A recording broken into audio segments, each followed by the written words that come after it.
बैठा के बरतिया भोररिया में कीक देता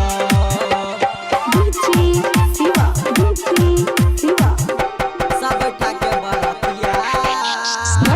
भोररिया में कीक देता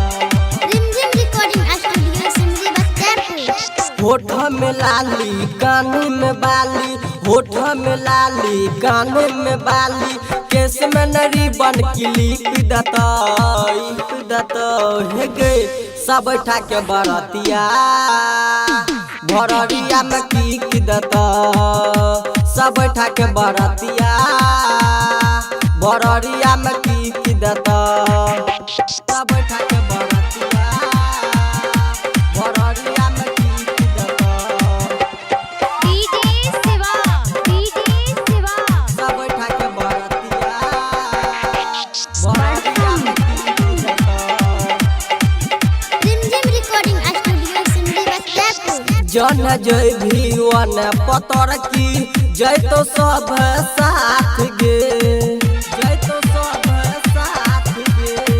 केतनो कर भी माना मान तो न रात गे जन जय भीवन पतर की सब जय तो साथ गे केतनो कर भी माना तो न रात गे डीजे वाला सब छोरा की दता हे गे सब बैठा के बरतिया भोररिया में की दता सब बैठा के बरतिया भोररिया में की दता सब बैठा के बरतिया भोररिया में की दता सब बैठा के बरतिया भोररिया में कीक देता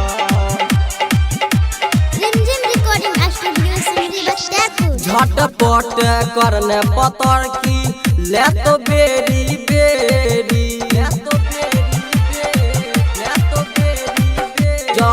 खैनला रहा के मल्ला है तो फेरी झटपट करने पतर की ले तो बेरी बेरी खैनला रहा के मल्ला है तो फेरी पपले से प्यारा सुन की दता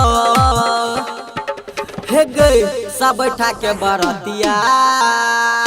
भोररिया में कीक दता सब बैठा के बरतिया भोररिया में कीक दता होठ में लाली कान में बाली होठ में लाली कान में बाली केस में नरी बन क्लिक दता हे गए सब बैठा के बरतिया भोररिया में कीक दता सब बैठा के बरतिया